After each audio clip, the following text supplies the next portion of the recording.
KS Limited retains 10 lakh out of its current earnings, the expected rate of return to the shareholders if they had invested the funds elsewhere 10%, the brokerage is 2%, shareholders comes 30% tax bracket, calculate the cost of return earnings.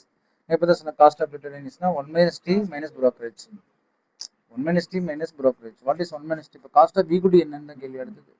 Cost of equity கொடுத்தாச்சு எவ்வளோ 10% நானே சொல்லிட்டேன். திருப்பி டேக்ஸை கழிக்கிறீங்க, திருப்பி என்ன செய்றீங்க அதுலேருந்து brokerage கழிக்கிறீங்க. So will get an answers. That's all 5%. Alternatively இப்படியும் போடலான்றாங்க. நல்லா பாருங்க. Cost of return earnings is equal to cost of capital for benefits forgone by the shareholders. சரி, அதையும் செக் பண்ணி பார்த்தலாம். எப்படி இது சரி இந்த மாதிரி போட்டு பார்க்கலாமா? எஸ். ஃபர்ஸ்ட் வந்து அவங்களுடைய ரீட்டர்ன்ஸ் எவ்வளோ இருந்துச்சு? 10 லட்ச ரூபா. அதில் டேக்ஸ் 30,000 போயிடும். அப்போ எவ்வளோதான் இருக்கும் கையில்? 70,000 தான் இருக்கும்.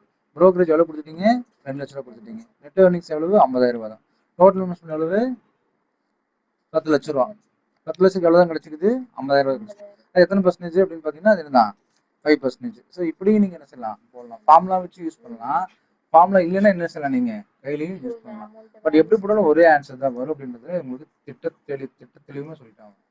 ஸோ இப்போ புரிஞ்சுதான் காஸ்ட் ஆஃப் ஈக்விட்டி போட்டு வச்சு காஸ்ட் ஆஃப் ரிட்டர்ன் ஏர்னிங்ஸஸ் நான் உங்களுக்கு சொல்லி கொடுத்துட்டேன்.